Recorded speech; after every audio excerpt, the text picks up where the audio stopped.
Hello everyone, welcome back to my channel వరస ideas and logs. అందరూ బాగున్నారా?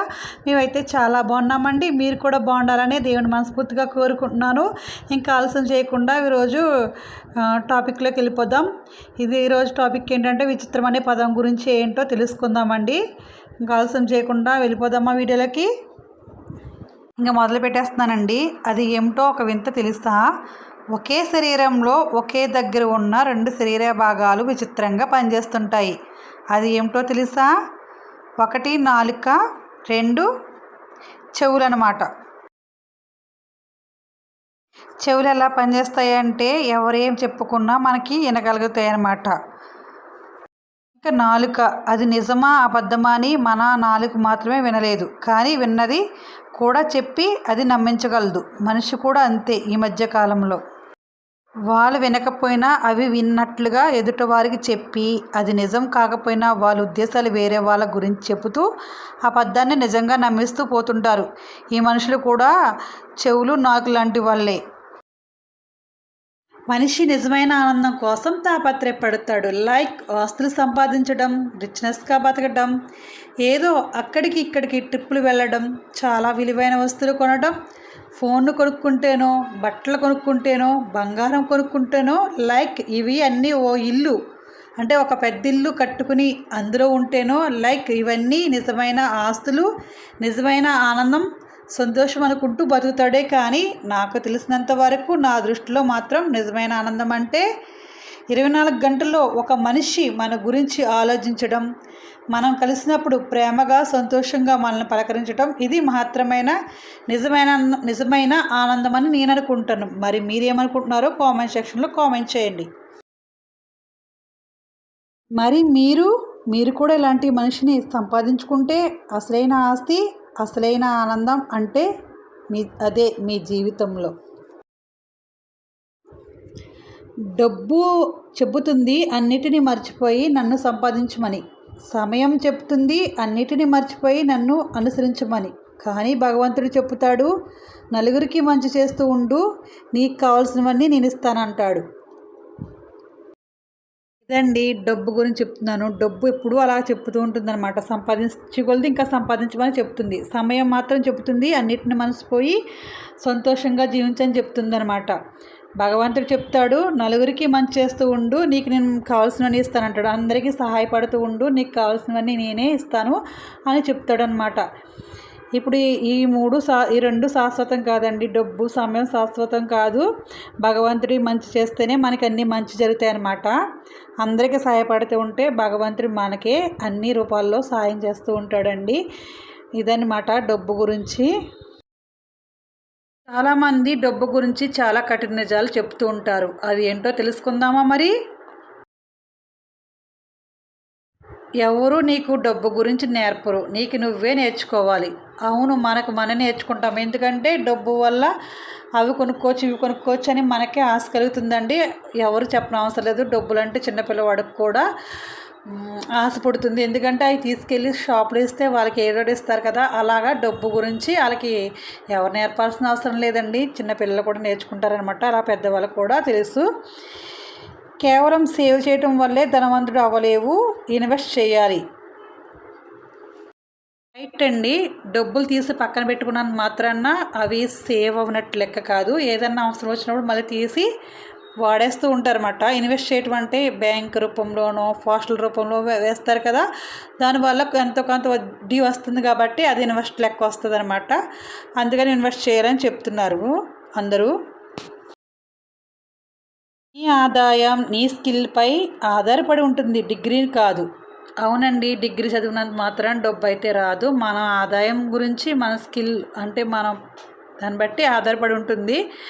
Degree మీద కాదు. ఎలాగైనా డబ్బులు అనేవి సంపాదిస్తారు. కొంతమంది చదువు మీద సంపాదిస్తారు, కొంతమంది ఏమో వ్యాపారం మీద రకరకాలుగా ఇన్వెస్ట్ చేసుకుని సంపాదిస్తారు. డిగ్రీ ఒక లెక్క కాదనమాట. ఫైనాన్షియల్ ఫ్రీడమ్, ఆర్థిక స్వేచ్ఛ పొందడానికి త్యాగం అవసరం. స్వేచ్ఛగా బతకాలంటే త్యాగం చేయాలండి. అంటే కొన్ని వాటిని వదిలేసుకుంటేనే మనం స్వేచ్ఛగా బతకగలమాట. ఫైనాన్షియల్గా ఫ్రీడమ్ వదిలేయాలి. ఆర్థిక స్వేచ్ఛ పొందడానికి త్యాగం అవసరం అన్నమాట. ధనవంతులు ధనవంతులుగానే ఉంటారు, ఎందుకంటే వారు ఖర్చులను నియంత్రిస్తారు, అధిక ఖర్చు చేయరు. చాలామంది ధనవంతులు చూసారండి చాలా పీస్గా ఉంటారనమాట. ఎందుకంటే వాళ్ళు కొనుక్కోవాలి అయ్యే కొనుక్కుంటారు, లేని వాళ్ళే ఎక్కువ అదని ఇదని కొనుక్కుని డబ్బులన్నీ వృధా చేస్తుంటారు. అక్కడిక్కడ అప్పు చేసి మరీ కొనుక్కుంటూ ఉంటారు. ధనవంతులు ధనవంతులుగానే ఉంటున్నారు, పేదవాళ్ళు పేదవాళ్ళగా ఉండిపోతున్నారు. డబ్బును సరిగ్గా మేనేజ్ చేయకపోతే ఎంత సంపాదించినా కష్టాలు తప్పవు. డబ్బులు ఎలా సంపాదించినా మనం దాన్ని మెయింటెనెన్స్ చేసే దాంట్లోనే ఉంటుందండి. మనం ఒక చెయ్యి వదిలేస్తే అవి డబ్బులన్నీ సంపాదించినవి వెళ్ళిపోతాయి, మనం అప్పులు పాలవుతాం అన్నమాట. కరెక్ట్గా మెయింటెనెన్స్ చేయాలని చెప్తాను. ఇదండి డబ్బు గురించి కట్టిన నిజాలు. ఈరోజు వీడియో ఇంతేనండి. నా వీడియోస్ మీకు నచ్చినాయా? నచ్చితే ఒక లైక్ అయితే ఇస్తారనుకుంటున్నాను. సబ్స్క్రైబ్ చేసుకోండి. Thank you for watching my channel. ఇంక వీడియోస్ చూస్తూ ఉండండి, మ్యూజిక్ యాడ్ చేస్తూ ఉంటాను. బాయ్ అండి.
ఈరోజు నా పూజ అయితే ఇలా జరిగింది. మరి మీరు ఎలా చేసుకున్నారు?